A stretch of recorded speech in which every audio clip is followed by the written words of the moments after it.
Bonjour et bienvenue sur mon Facebook direct. Et je voudrais donc ce soir vous parler de la délivrance. Ça fait 5 ans que je suis dans le ministère de délivrance et donc je suis dans le ministère guérison des cœurs brisés, qui est un ministère de guérison intérieure et de délivrance, parce que Dieu, moi en tout cas, travaille comme cela avec moi. Au travers de moi, je dirais, il me permet de délivrer les gens, mais avant de pouvoir prier pour leur guérison intérieure. C'est important, la guérison intérieure. Et ce soir, je voudrais parler avec vous de la délivrance, vous donner un petit peu quelques ficelles de la délivrance. Et la première question, peut-être sous forme de question, mais la première, c'est pourquoi est-ce qu'on a ou est-ce qu'on aurait besoin de délivrance finalement. Et je voudrais vous entraîner dans Ésaïe chapitre 61 au verset 1. Voilà ce qu'il est écrit.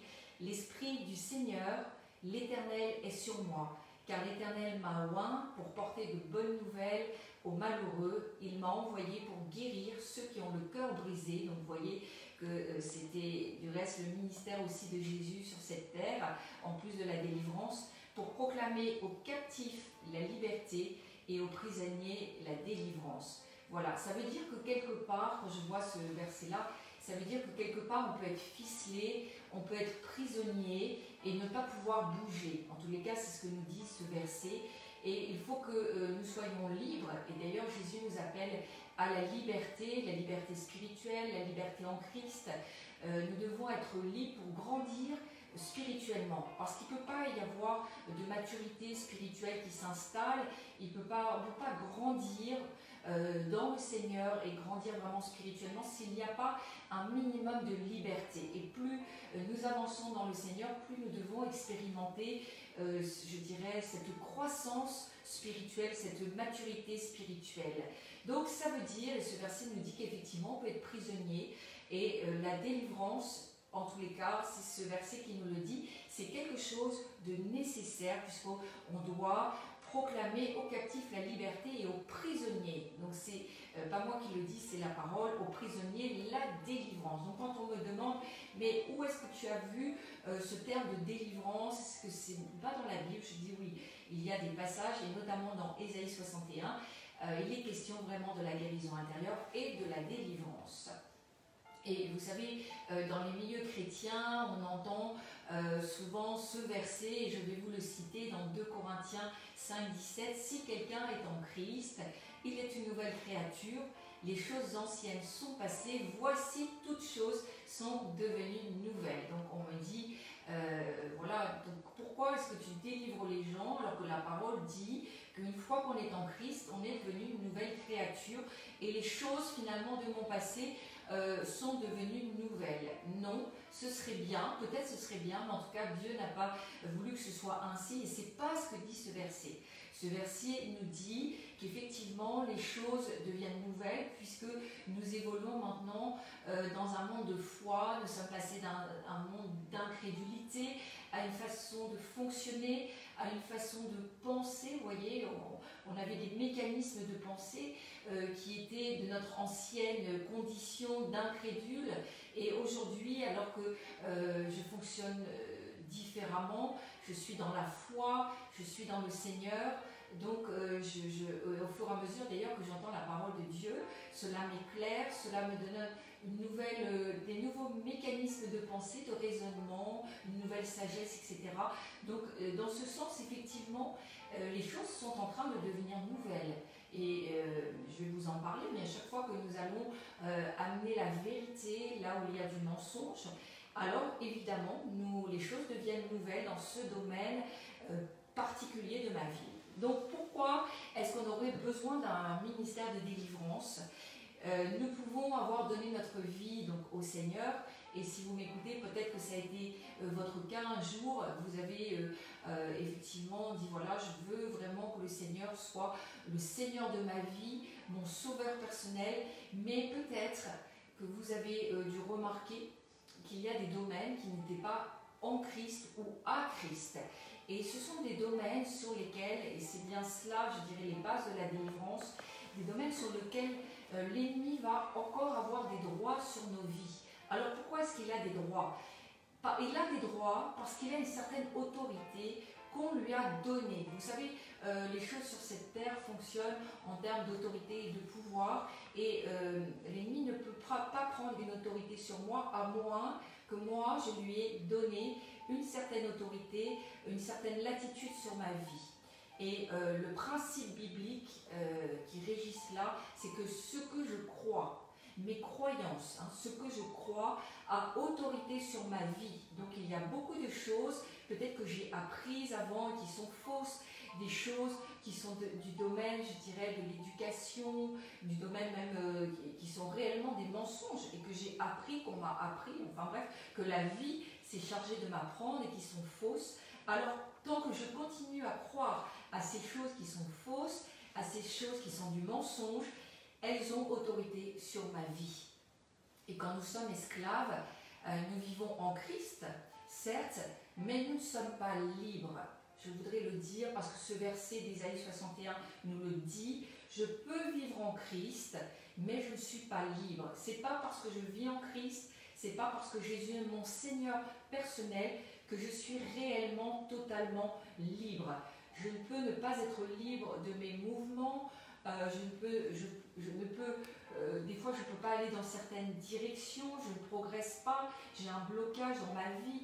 En tous les cas, ce n'est pas forcément des mouvements physiques, vous l'aurez bien compris, mais des fois je voudrais aller plus loin dans ma destinée, celle que Christ a pour moi, et je sens que ce n'est pas possible, je suis bloquée. Je voudrais lire ma Bible, je voudrais prier différemment, je voudrais vraiment que mes prières puissent s'élever et sentir à chaque fois que je prie l'action du Saint-Esprit, mais je sens que ce n'est pas possible, que comme quelque chose qui me tirait vers le bas, quelque chose qui m'empêcherait de lire la Bible, de comprendre la Bible, une espèce de confusion qui est là et qui demeure. Ça, c'est un blocage, et c'est un blocage spirituel. Donc ça prouve que j'ai encore des chaînes, et Dieu veut briser nos chaînes. Et la clé, parce qu'il faut bien une clé pour ouvrir des verrous, la clé c'est l'obéissance. Et partout où il y a désobéissance à Dieu, vous pouvez être sûr que l'ennemi a eu des droits. Donc, bien sûr que, alors que nous avons accepté Jésus, nous avons mis un certain nombre de choses en règle dans nos vies au fur et à mesure que la vérité de la parole de Dieu pénétrait en nous. À chaque fois que nous avons entendu des enseignements, des prédications, nous avons revu des choses en nos vies, dans notre façon de fonctionner, de penser, d'agir, etc. Mais peut-être qu'il demeure encore des zones, des endroits où, je dirais, la lumière du Saint-Esprit n'est pas encore venue. Il y a une différence entre l'autorité et la puissance. Et c'est quoi finalement la différence entre les deux? Puisque je vous l'ai dit, tout est une question d'autorité et de puissance. L'autorité, c'est le droit de faire les choses, on peut résumer comme ça, et la puissance, c'est la force pour les accomplir. Il y a des domaines de ma vie où je suis sous l'autorité du diable, du malin, et dans tous les domaines de ma vie où Christ est Seigneur, je suis sous l'autorité du Saint-Esprit, croyez-le. Et le Saint-Esprit va agir dans ces zones-là. Et dans tous les domaines de ma vie où Christ n'est pas Seigneur, il peut y avoir une puissance qui vient, mais ce n'est pas la puissance du Saint-Esprit, c'est la puissance de l'ennemi, du diable, de Satan, comme vous voulez l'appeler, et qui vient, et à travers, bien sûr, un démon. Il y aura des droits, parce que le diable a encore une autorité sur moi, sur ma vie. Et je peux lui enlever cette autorité, bien sûr, et à ce moment-là, le démon va partir, c'est-à-dire que la puissance va partir, puisque la puissance du diable, qui se cache derrière l'autorité, ce sont les démons. Comment tout cela va fonctionner? La vérité de la parole de Dieu va mettre en lumière la fausse autorité, et le pardon ou la confession du péché va lui ôter la puissance. Il faudra confesser et accorder le pardon pour libérer et ôter les droits que l'ennemi peut avoir sur nous. Vous savez, Jésus a rassemblé ses disciples, il leur a donné, nous dit la parole de Dieu, autorité et puissance sur tous les démons. Et il a donné aussi la puissance de guérir les maladies, parce que certaines maladies, sachez que certaines maladies sont parfois causées par des démons. Est-ce qu'un chrétien peut être possédé? Non, un chrétien ne peut pas être possédé, je tiens à vous rassurer ce soir. Quand vous achetez une maison, il y a un changement de propriétaire qui se fait. Vous avez été, quand vous avez accepté Jésus comme votre Seigneur personnel, vous avez été racheté. Il y a eu un changement de propriétaire qui s'est effectué à ce moment-là. Vous avez été racheté par le sang de l'agneau et vous étiez propriété de l'ennemi, du diable. Vous avez été racheté par Jésus et vous appartenez à Jésus, n'en doutez pas.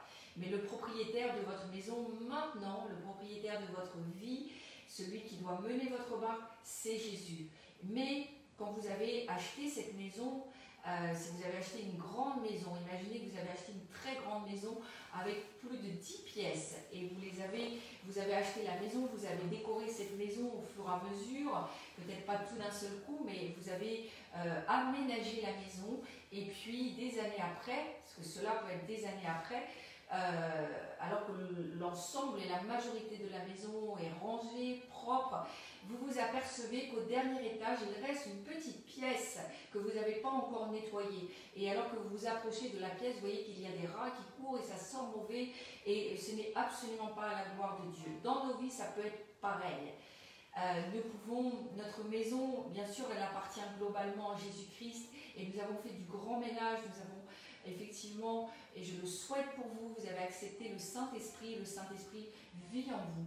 Mais il peut y avoir encore des endroits, il peut y avoir des domaines dans vos vies qui ne sont pas sous l'autorité encore du Seigneur Jésus-Christ. Et ce sont particulièrement dans ces domaines que l'ennemi va encore avoir des droits. Et vous savez, la délivrance, c'est ôter les droits de l'ennemi, c'est ôter l'autorité du diable et lui ôter également la puissance en chassant les démons. Alors pourquoi l'ennemi il a des droits? Peut-être que c'est une question que vous êtes en train de vous poser alors que je parle. Pourquoi est-ce qu'il a encore des droits dans ma vie? Parce qu'il a une certaine autorité qu'on lui a donnée. J'en ai parlé tout à l'heure. Alors la meilleure des questions, c'est comment est-ce qu'on lui a donné, et pourquoi on lui a donné finalement une certaine autorité. Il y a plein de manières de donner une autorité au diable. Et ce que je crois, je le redis encore, a autorité sur ma vie. Il y a plein de choses que je crois. Vous savez, on a énormément de croyances.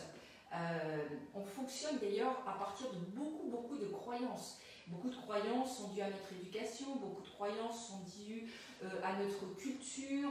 On a grandi avec beaucoup de croyances, des fois ce sont des rituels,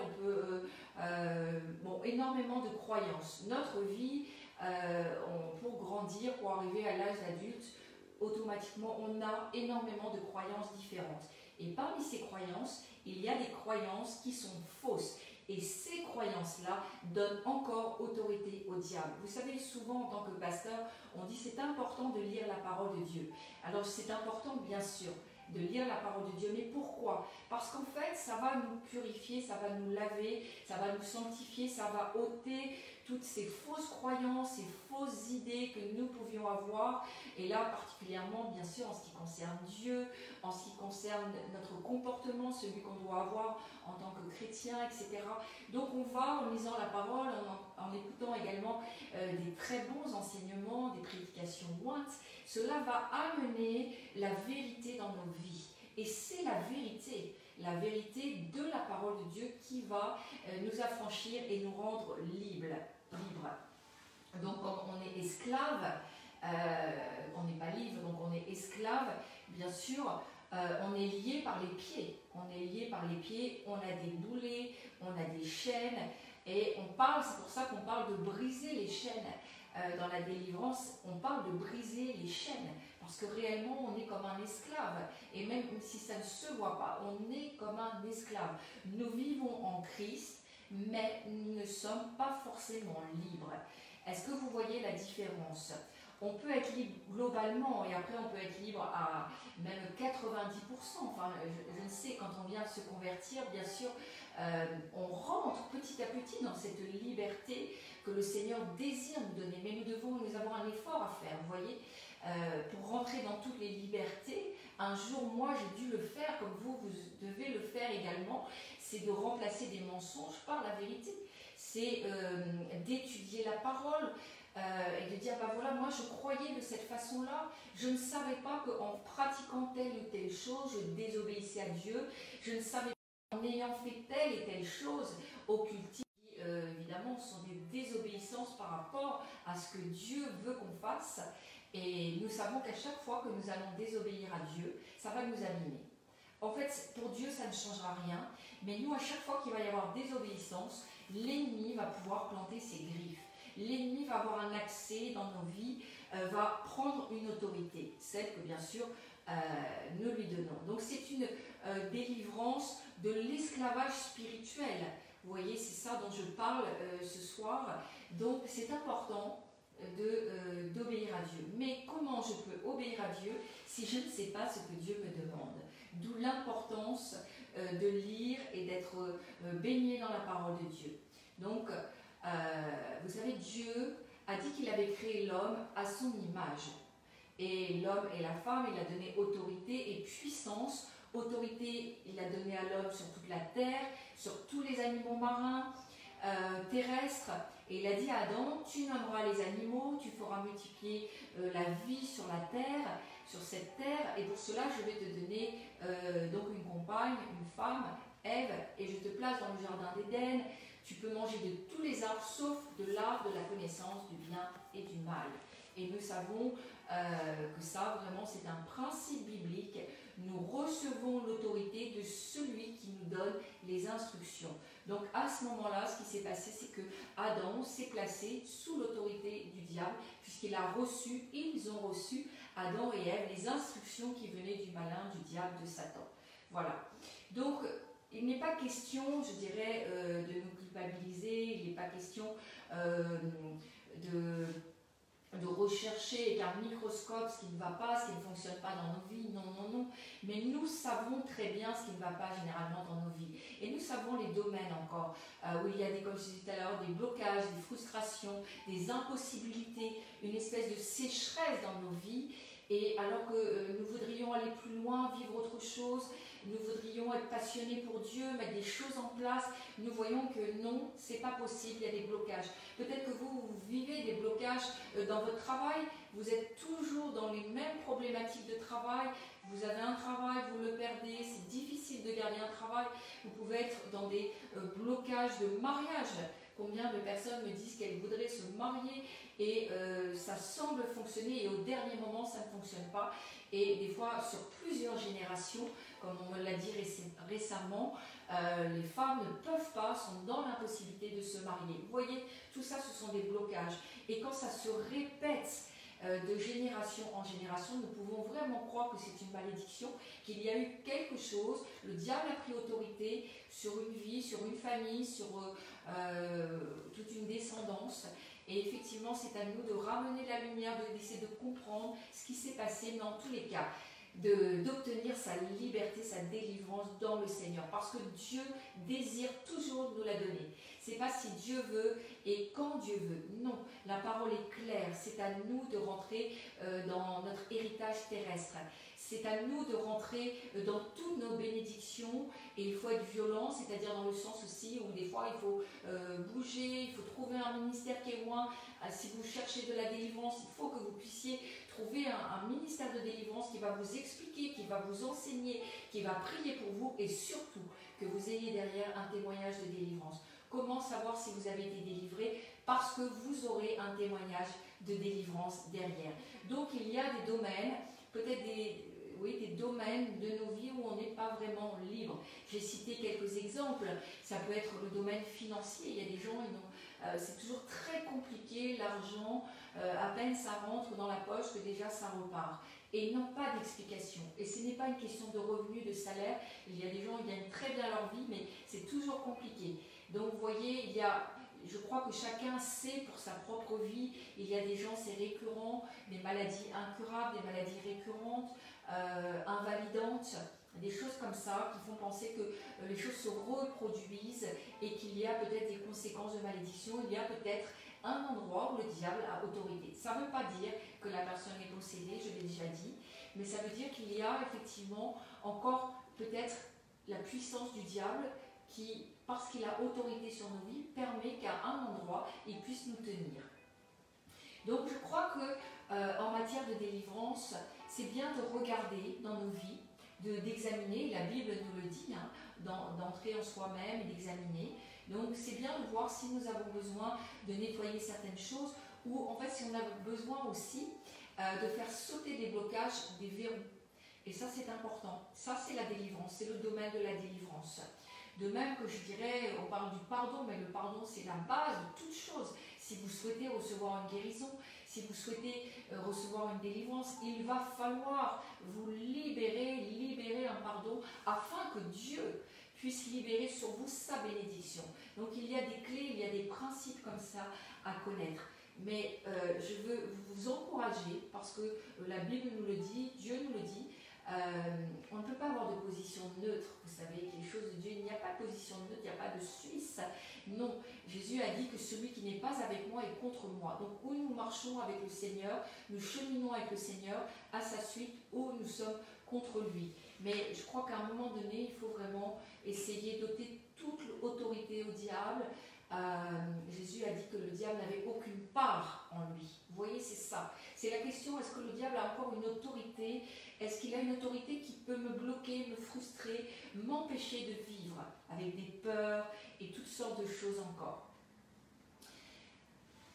Donc, est-ce qu'un chrétien peut avoir un démon? Et je finirai là-dessus. Oui, bien sûr, par expérience. Dans mon ministère de délivrance, je peux vous dire que oui, un chrétien peut avoir un démon.